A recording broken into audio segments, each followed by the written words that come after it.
Kau katakan terima kasih.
Dengan hormat kepada Tuhan membuka ibadah kita pada saat ini.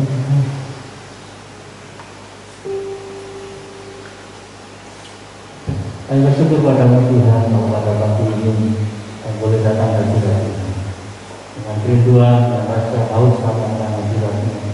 Kami boleh datang ke hadirat pada pagi ini. Kami rindu untuk memuji dan menyatakan nama Tuhan, karena kebaikan Tuhan, karena kasih Tuhan yang besar dalam hidup kami. Dan memberkati akan ibadah kami dari awal hingga akhirnya nanti. Wajah oleh karena pertolongan. Dalam nama Tuhan Yesus Kristus kami buka doa kami. Haleluya. Amin. Haleluya. Sekali lagi shalom. Haleluya. Ada sukacita, amin. Haleluya. Boleh kasih senyum kiri kanannya meskipun kita sama-sama pakai masker. Haleluya. Haleluya. Kita percaya kemurahan kebaikan Tuhan dalam kehidupan kita pada saat pagi hari ini. Kita akan bersukacita buat nama Tuhan Allah kita. Saudara kita sama-sama bagi berdiri di hadapan Tuhan. Kita katakan sebab Dia hidup ada hari esok. Haleluya. Haleluya. Anak Allah Yesus namanya. Haleluya.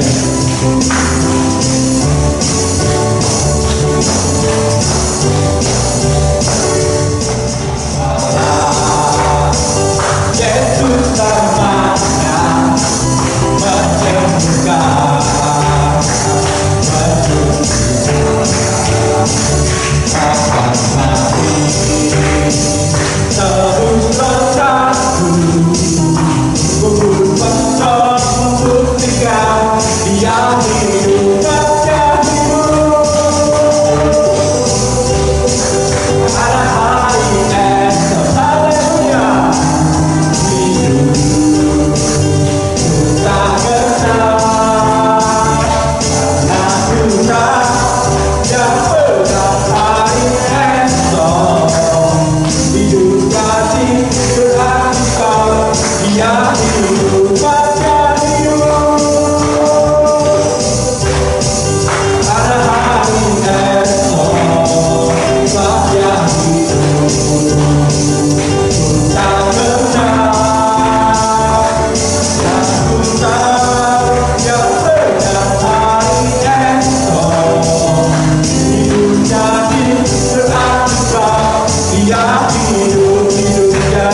Lihat pada saat berbicara tentang pengorbanan Tuhan.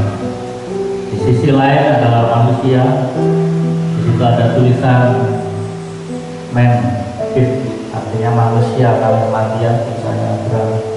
Ada lihat ambil dari YouTube. Dan sisi lain ada tulisan God atau life atau kehidupan.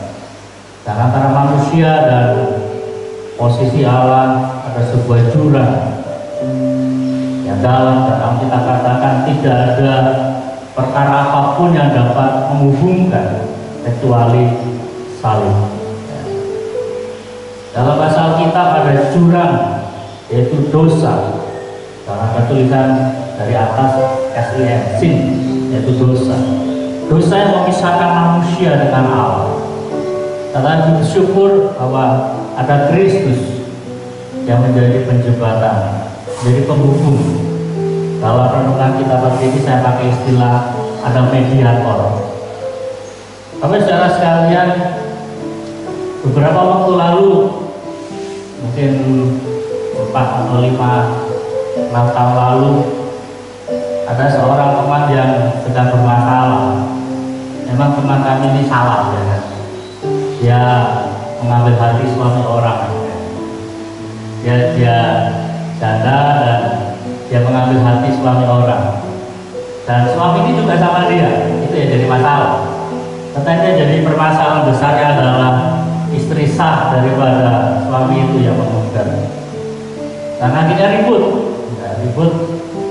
dan masing-masing pihak menyampaikan kebenarannya masing-masing. Akhirnya singkat cerita, tiba-tiba HP saya berbunyi, Pak, ini dari Polres Barut kok. Saya pikir ada apa dari Polres Barut, dan saya harus ke kantor polisi dan ambil bagian dalam penyelesaian masalah itu. Bapak saudara sekalian, seorang mediator yang handal, dia akan mampu mendamaikan kedua belah pihak. Seorang mediator dia akan mendengar dua sisi, ya, dari sisi A, sisi B, dan akan berusaha mengambil jalan tengah. Dan biasanya pada saat memediasi akan dimunculkan perjanjian-perjanjian supaya tidak mengulang kesalahan satu dengan lainnya. Bahkan dalam memediasi, seorang mediator kadang-kala dia harus mengambil posisi berbahaya. Kalau kita menonton sebuah film, ya, dan ada seorang penjahat ada di bank dan sudah memiliki sandera beberapa orang, maka dari pihak aparat keamanan dia akan memunculkan seorang mediator, ya, atau negosiator, dibuat sebuah negosiasi, ya. Hal-hal apa yang harus diambil, dan kadang-kala seorang negosiator atau mediator dia harus masuk ke medan pertempuran itu. Dia nggak sekedar ada di belakang layar, tapi kadang-kala dia harus masuk di lokasi si penjahat itu. Itu adalah posisi yang berbahaya. Kalau dia salah untuk memediasi, salah untuk dia berbuat melakukan negosiasi, maka nyawanya akan menjadi taruhan. Bapak saudara sekalian, di dalam 1 Timotius perenungan kita pada pagi ini, ayatnya pasal 2 ayat yang kelima dikatakan, karena Allah itu sah, dan esa pula dia yang menjadi pengantara antara Allah dan manusia, yaitu manusia Kristus Yesus. Bapak saudara sekalian, Tuhan Yesus menjadi mediator. Tadi seperti gambar antara posisi manusia yang berdosa dengan Allah yang kudus.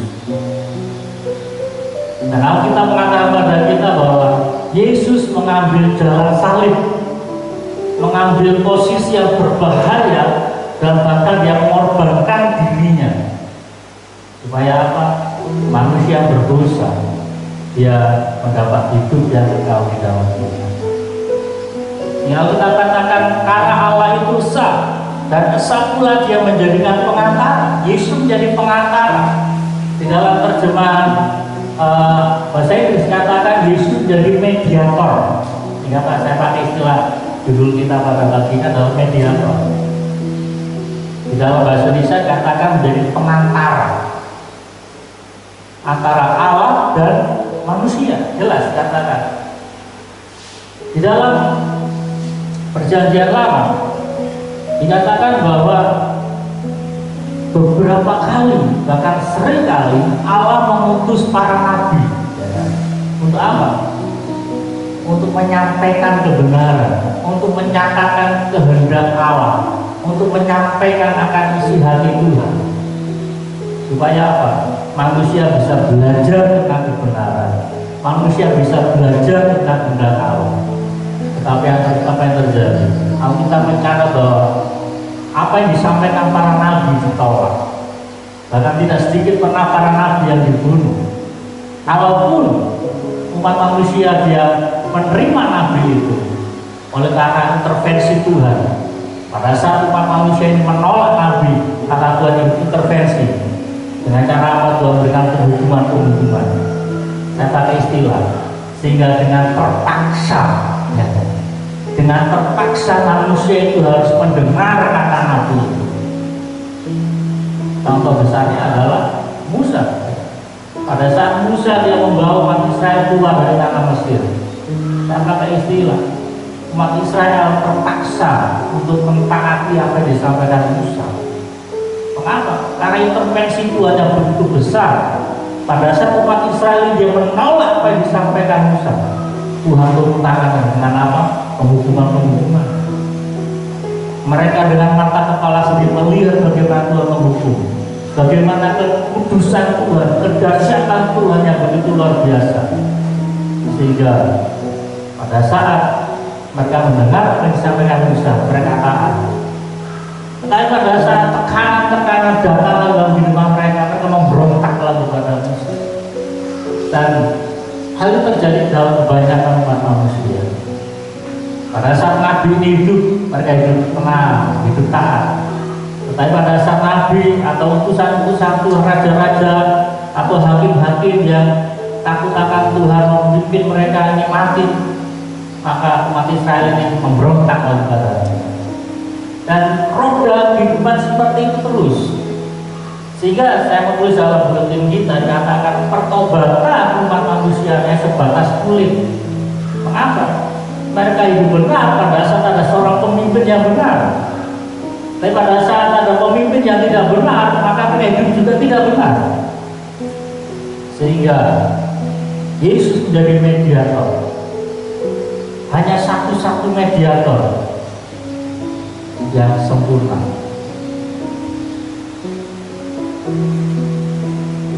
Poin yang pertama yang saya sampaikan adalah Yesus menjadi mediator untuk keselamatan umat manusia.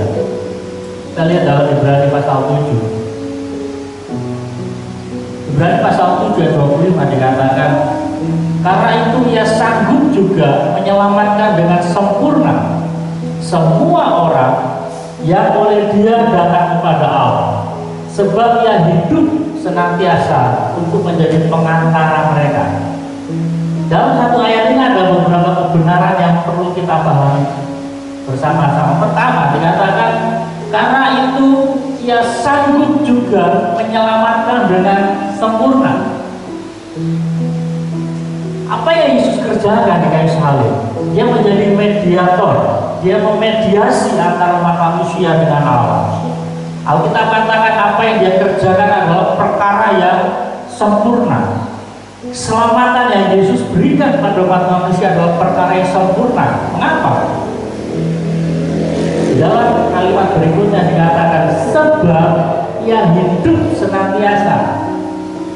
Tadi saya katakan di awal katakan, kalau zaman Israel seorang nabi masih hidup, hakim-hakim masih hidup, raja yang takut akan Tuhan itu hidup, maka umat ini hidup benar.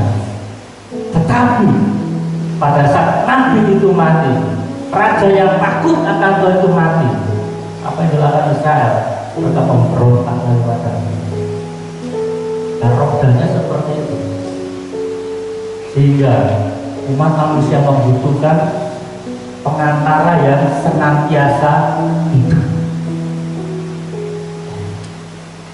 Kita jemaat Tuhan yang kasih nama Tuhan Yesus, dikatakan sebabnya hidup senantiasa untuk menjadi pengantara, untuk menjadi mediator.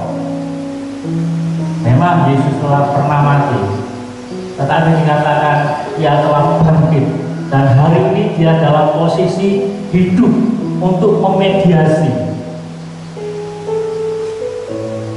Di dalam buletin saya menuliskan bahwa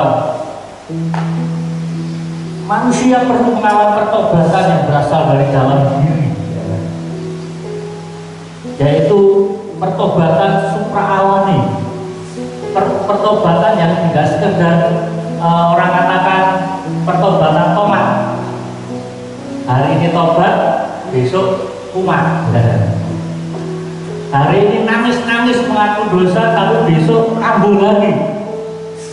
Tetapi umat manusia memerlukan kekuatan supraalami, dan hal ini hanya didapat melalui karya Yesus Kristus dan melalui pimpinan kuasa Roh Kudus. Pada saat umat manusia ini dia menerima Yesus Tuhan, bukan berarti orang percaya menjadi Superman, menjadi manusia yang kebal dosa, tidak. Tetapi melalui Yesus yang hidup, Dia akan menjadi seorang pengantara. Pada saat manusia yang percaya pada Tuhan ini mengalami kelemahan, maka ia akan datang pada Tuhan dan mengalami kemuliaan. Permasalahannya kan di sini. Kalau posisi seorang nabi atau raja dan umatnya ini mengalami kelemahan dan raja ini sudah mati, maka kepada siapa umat ini akan datang? Tetapi Yesus Dia yang hidup senantiasa, dan pada saat umat ini mengalami kelemahan, maka pada saat umat ini mengalami kejatuhan dalam hidupnya, maka umat Allah akan datang kepada Dia.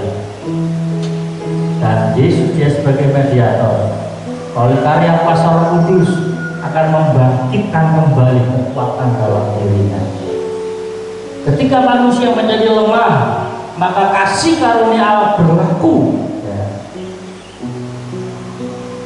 Kalau tidak ada kasih karunia,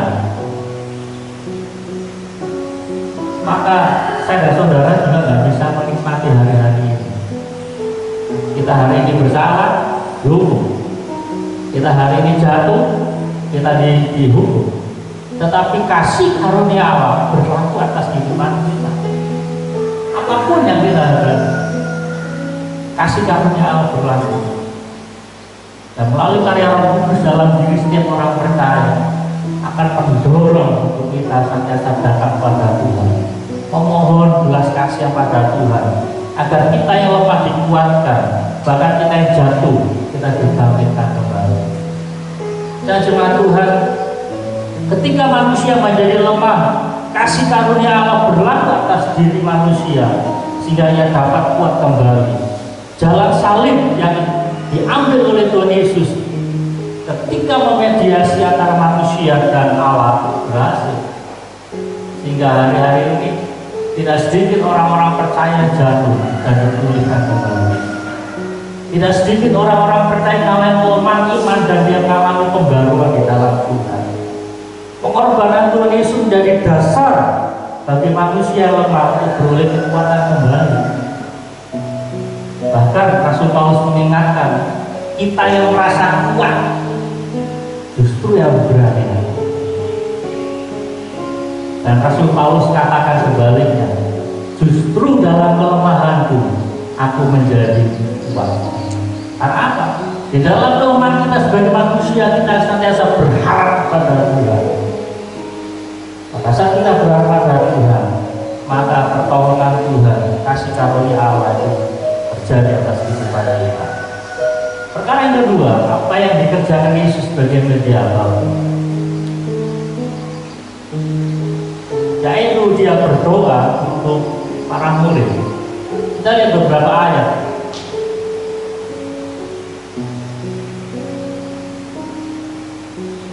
Yohanes pasal 17 ayat 15 dikatakan, Aku tidak meminta supaya engkau mengambil mereka dari dunia, tetapi supaya engkau melindungi mereka daripada yang jahat.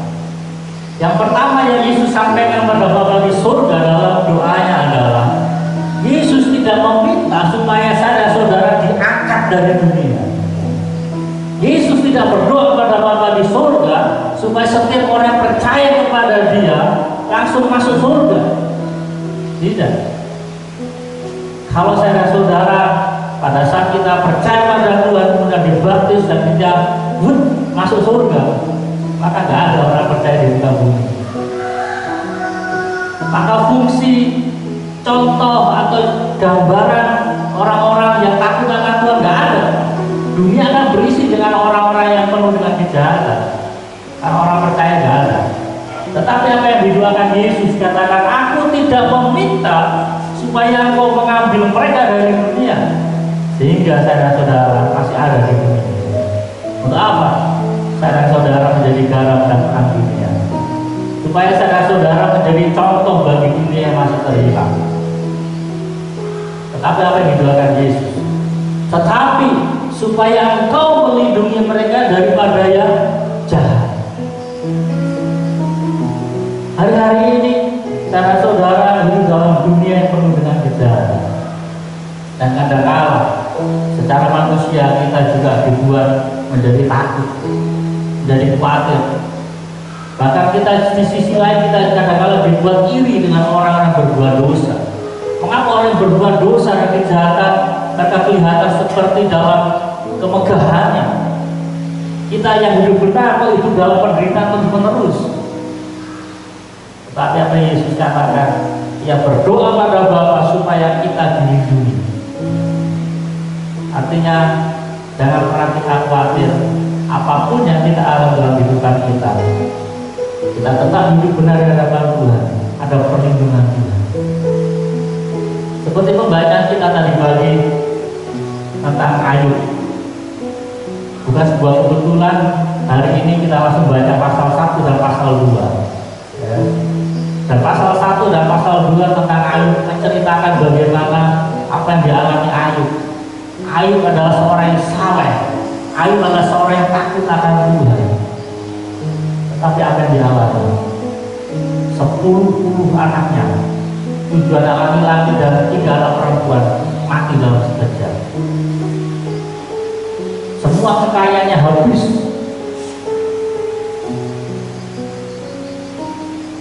Tetapi Alkitab katakan dalam kesemuanya itu Ayub tidak berbuat dosa dengan dirinya. Dalam segala penderitaan yang dialami Ayub, Ayub tidak berbuat dosa dengan perkataannya. Di dalam pasal 1 Alkitab mengatakan melalui pernyataannya si iblis, dia bisa hidup benar karena Tuhan melindungi, Tuhan memagari. Hal ini mengingatkan kita bahwa kalau kita hari ini ada dalam rasa aman, kita kemana-mana aman, kita naik kendaraan aman, percaya bahwa ada perlindungan Tuhan, ada kuasa Tuhan yang melindungi kita, sehingga iblis tidak serta-merta bisa mencelakai kehidupan kita. Kalaupun kita hari ini mengalami musibah, tetap ada dalam koridor tindak Tuhan.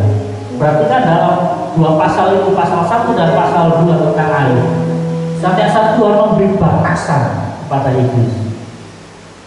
Aku tak katakan silakan kau ambil semua kekayaannya, tetapi jangan kau sentuh tubuh Ayub. Dan pasal 2, iblis gak puas. Orang masih bisa menyembah Tuhan karena badannya sehat. Coba kalau badannya sakit, apa yang Allah katakan? Silakan kau jamah tubuhnya, tetapi jangan kau ambil nyawanya. Tuhan senantiasa memberikan batasan-batasan pada kuasa kegelapan.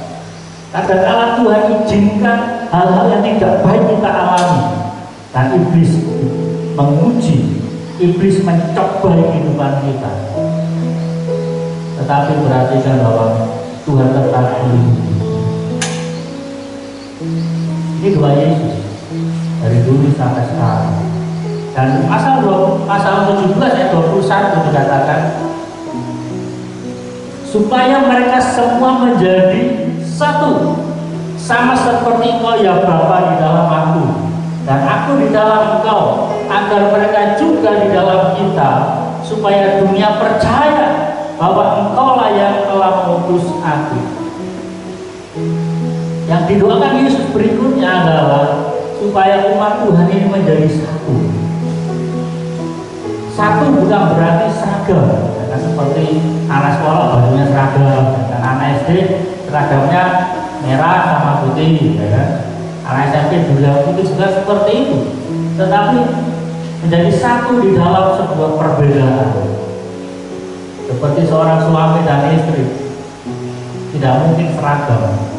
Ada perbedaan karakter, perbedaan latar belakang keluarga, mungkin juga perbedaan pendidikan, perbedaan sifat. Apakah ini mungkin bersatu? Ya.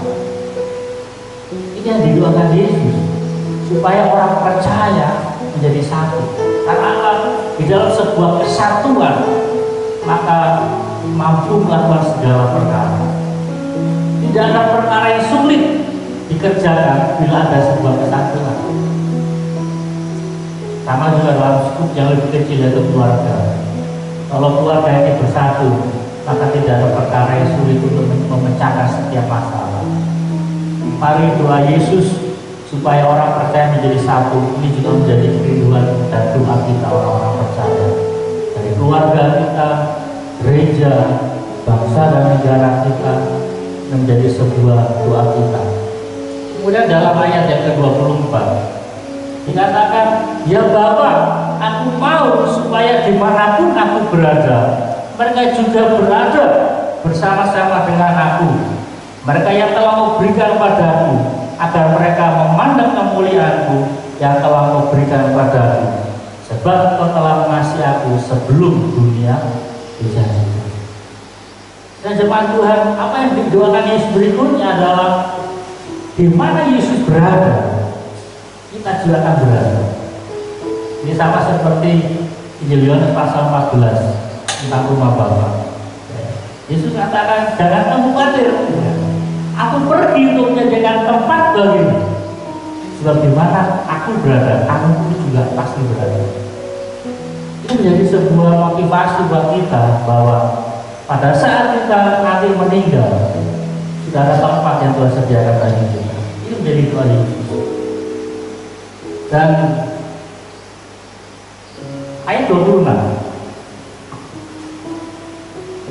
dan aku telah memberitahukan namamu pada mereka, dan aku akan memberitahukannya supaya kasih yang Kau berikan padaku ada di dalam mereka, dan aku di dalam mereka. Hal ini mengajarkan pada kita bahwa Yesus juga berdoa agar setiap para murid Tuhan hidup di dalam kasih.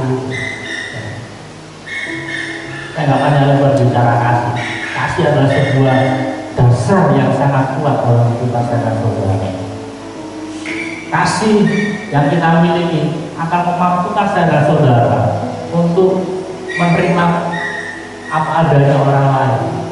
Dengan kasih dalam diri kita akan memampukan untuk kita mengampuni satu dengan lain. Memang bicara kasih ringan, ya, tetapi agak berat dilakukan. Tetapi kalau kita menyadari akan kasih Tuhan yang besar dalam hidup kita, maka saudara-saudara akan dimampukan. Dan banyak contoh-contoh dalam Alkitab bagaimana apa yang tidak mungkin dikerjakan oleh manusia untuk berbicara kasih itu mampu dikerjakan dengan kekuatan Tuhan. Dan jemaat Tuhan, Yesus berdoa supaya juga iman saudara-saudara tidak menjadi lemah. Ayat berikutnya, Lukas pasal 22 ayat 32 dikatakan, tetapi aku telah berdoa untuk engkau supaya imanmu jangan gugur. Mengapa Yesus berdoa ini? Ayat ini serupa dengan apa yang Yesus sampaikan bahwa banyak yang dipanggil, tapi sedikit ya. Sedikit. Ayat ini serupa. Artinya dari sekian banyak harinya orang Kristen akan ada orang-orang yang imannya gugur. Ayat ini disampaikan kepada Petrus. Yesus berkata kepada Petrus, tetapi aku telah berdoa untuk engkau supaya imanmu jangan gugur. Dan engkau, jikalau engkau sudah insaf, kuatkanlah saudara-saudaramu. Artinya pada saat saudara-saudara melawan iman, bukan sesuatu yang tidak mungkin iman saya dan saudara. Kalau Petrus saja, dia yang hari-hari berjumpa dengan Tuhan secara fisik, suatu saat dia menyangkali. Apalagi saudara tidak pernah melihat Yesus secara fisik. Tetapi itu bukan sebuah alasan untuk kita meninggalkan Tuhan. Hari ini ada beberapa orang atau banyak orang Kristen yang meninggalkan Tuhan. Mungkin karena materi, mungkin karena pernikahan, karena jodoh, capek hidup miskin, sehingga harus menjual Yesus demi materi, demi pasangan hidup. Kita harus katakan, kalau suatu saat orang-orang ini sadar, dia katakan, dan engkau jikalau engkau sudah insaf, ya, kuatkanlah saudara-saudara. Dan apa yang Yesus sampaikan pada Petrus dan banyak orang Kristen hari-hari ini, ada orang-orang yang sudah dipulihkan Tuhan dan dia bangkit menjadi orang Kristus. Artinya selama kita masih hidup di dalam dunia, masih ada sebuah kesempatan orang-orang yang jatuh imannya, orang-orang yang lemah imannya untuk kembali bangkit. Tidak ada sebuah alasan bahwa Tuhan sudah menolong saya, Tuhan sudah membuang saya. Tidak ada sebuah alasan. Yesus sudah berdoa untuk orang-orang yang mengalami kejatuhan iman, supaya orang-orang yang mengalami kejatuhan iman ini kembali bangkit. Oleh karena itu, Yesus tidak sekedar dia berdoa untuk para murid, tetapi juga mengajak para murid juga untuk berdoa. Matius pasal 26 ayat 41 dikatakan, berjaga-jagalah dan berdoa supaya kamu jangan jatuh ke dalam pencobaan. Roh memang penurut, tetapi daging lemah. Ayat ini berbicara pada saat Yesus akan ditangkap di Taman Getsemani. Alkitab katakan Yesus maju sepelempar batu. Kita nggak tahu Yesus pada zaman orang-orang itu ketika melempar batu itu seberapa kilometernya, ya kan? Kalau saya saudara, kalau kita melempar batu ya mungkin sampai ya 30-40 meter. Ya. Kalau orangnya lebih kuat ya mungkin bisa lebih jauh, relatif. Alkitab katakan Yesus maju untuk berdoa. Nah, setelah selesai berdoa yang pertama, Yesus kembali pada para murid, dilihatnya, ya tidur. Ya.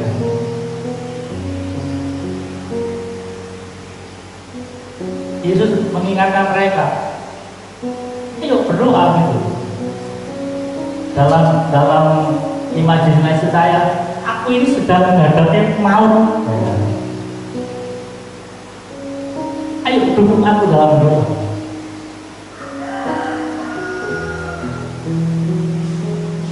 Tetapi apa yang dilakukan oleh para murid? Sampai 3 kali Yesus datang mengingatkan mereka. Mereka tetap tertidur. Bahkan pada kali yang ketiga Yesus melihat, aduh, sudah terlalu capek mereka, terlalu lebih. Ya udah, silakan tidur. Padahal Yesus sendiri yang akan menghadapi maut, rasa kantuk tidak ada. Ada sebuah beban yang besar. Yang kita katakan peluhnya bercampur dengan darah. Dan jemaat Tuhan, Yesus berdoa karena pada saat Yesus berdoa, Yesus tahu bahwa doa yang didengar oleh Bapa di surga. Pada saat Yesus akan membangkitkan Lazarus, ungkapan ini muncul. Ya Bapa, aku tahu bahwa Engkau selalu mendengar doa. Ini pernyataan Yesus. Yesus memiliki sebuah keyakinan bahwa setiap doanya pasti didengar Bapa di surga. Nah, Yesus berdoa menyampaikan beberapa hal tadi yang kita bahas.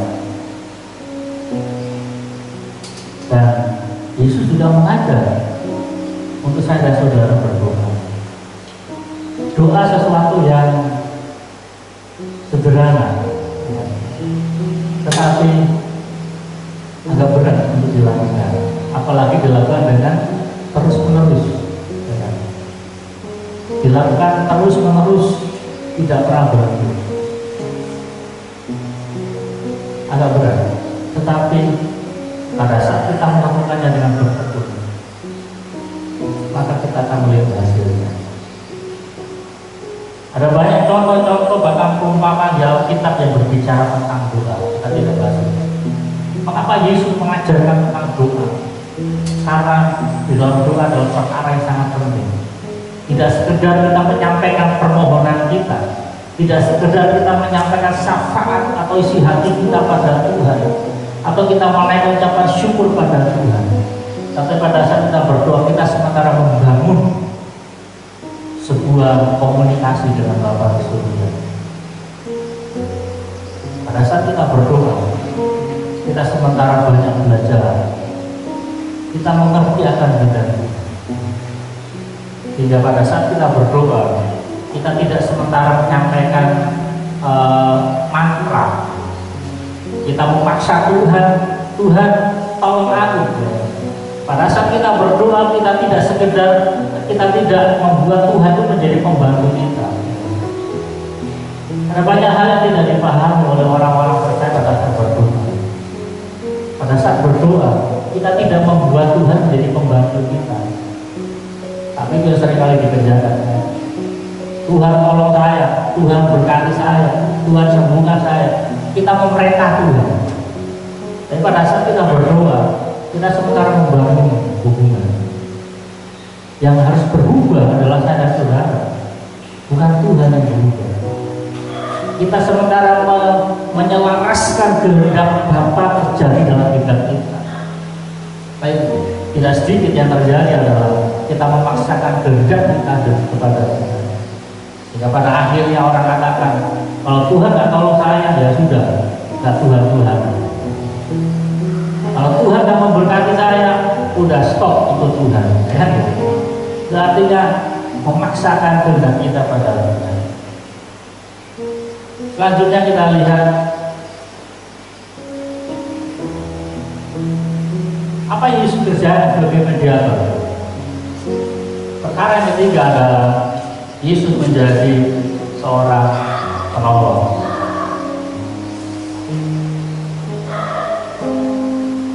Kalau kita katakan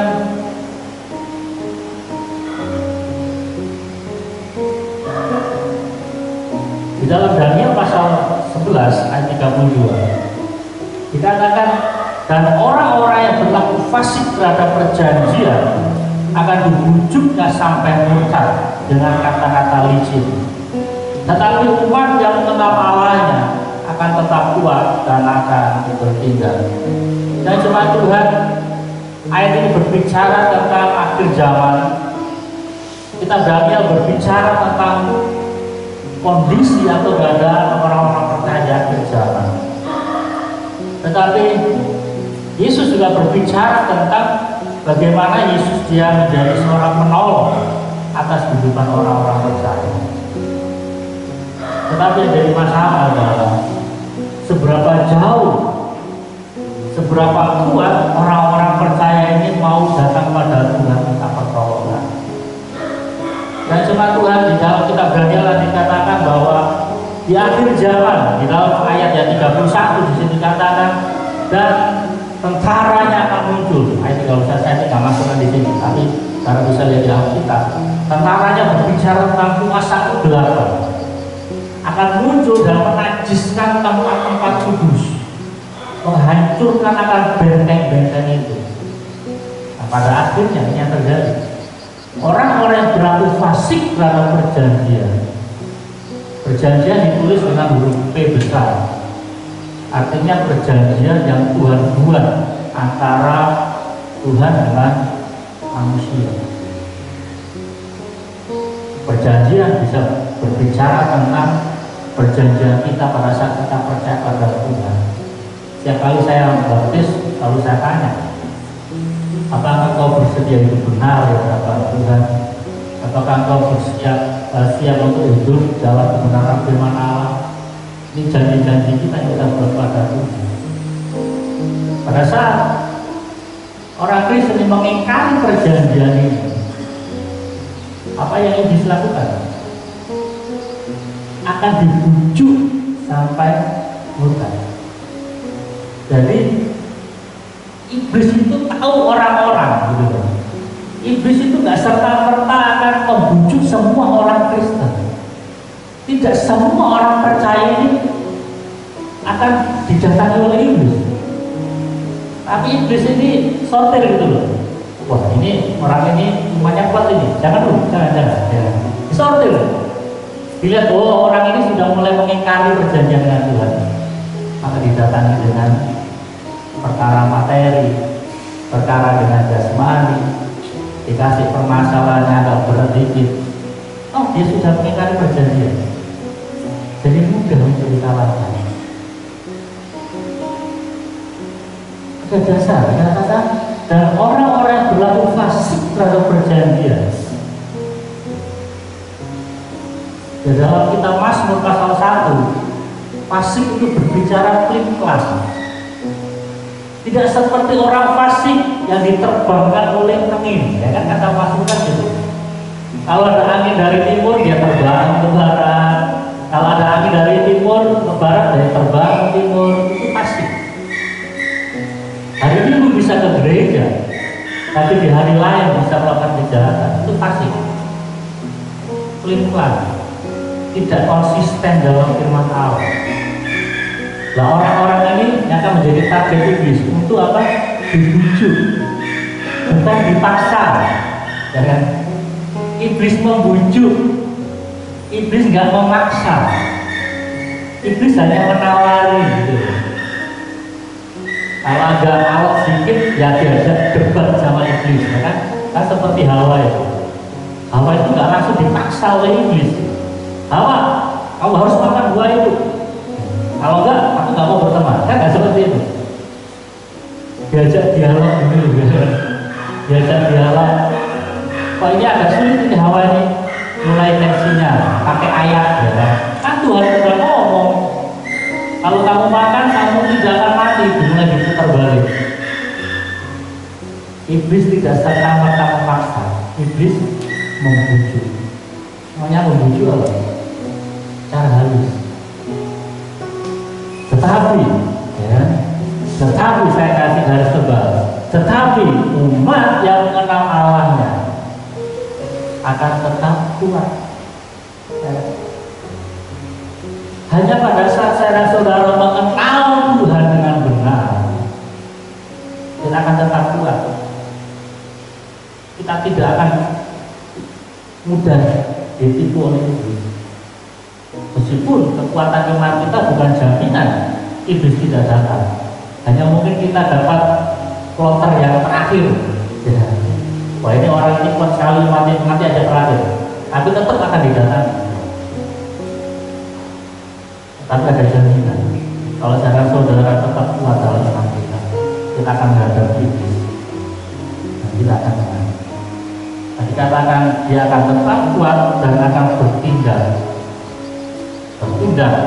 dalam kebenaran Tuhan. Nah, pada saat kita mengenal Tuhan, di dalam kalimat terakhir satu pernyataan saya buat, dikatakan pengenalan akan Allah akan menguatkan orang percaya untuk tetap berharap kepada pertolongan Tuhan dalam segala keadaan. Saya buat pernyataan ini, saya coba menghubungkan antara pengenalan kita dengan Tuhan dengan pertolongan Tuhan. Saya kasih ilustrasi seperti ini. Kalau saya mengenal orang, dia ini orang yang baik, duitnya banyak, dia dermawan, saya kenal dia dengan baik. Apa yang saya lakukan kalau saya nggak punya duit? Saya akan datang sama dia. Karena apa? Saya kenal. Kalau saya datang, pasti saya dikasih uang. Tapi kalau saya nggak kenal, anggaplah saya datang ke si A, saya tahu dia uangnya banyak, tapi saya nggak kenal, mikir saya mau datang sama dia.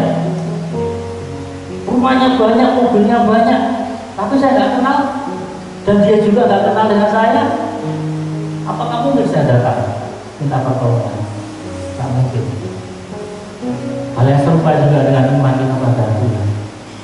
Kalau kita mengenal Tuhan, artinya ada komunikasi dua arah mengenal itu. Seringkali orang katakan mengenal, orang tahu belum tentu kenal. Jadi saya sampaikan, saya tahu presiden kita Jokowi. Tapi masalahnya, Jokowi ini tahu nggak saya pendeta di Moratel ini? Ya kan gitu. Itu artinya kita nggak kenal, nggak saling kenal.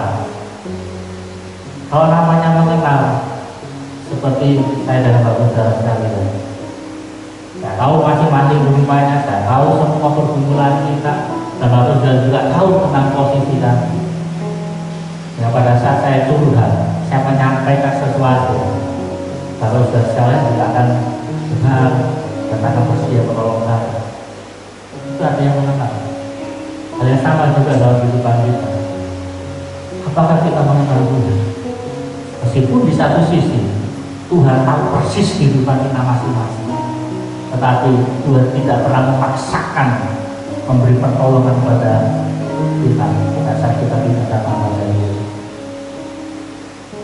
Dan cuma Tuhan Yesus menjadi mediator. Dan apa yang dikerjakan itu? Yesus siap menjadi penolong, tetapi diperlukan pengenalan kita pada Tuhan. Tidak apapun situasi yang kita hadapi dalam kehidupan kita akan datang kepada Tuhan. Tidak sekedar masalah kehidupan kita, kalau masalah dosa saja Yesus sanggup selesaikan. Mari kita datang pada Tuhan. Kita menjadikan Dia penolong, jadi juru selamat kita sampai akhir kehidupan kita. Demikian firman Tuhan.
Di dalam nama Bapa, di dalam nama Anak, di dalam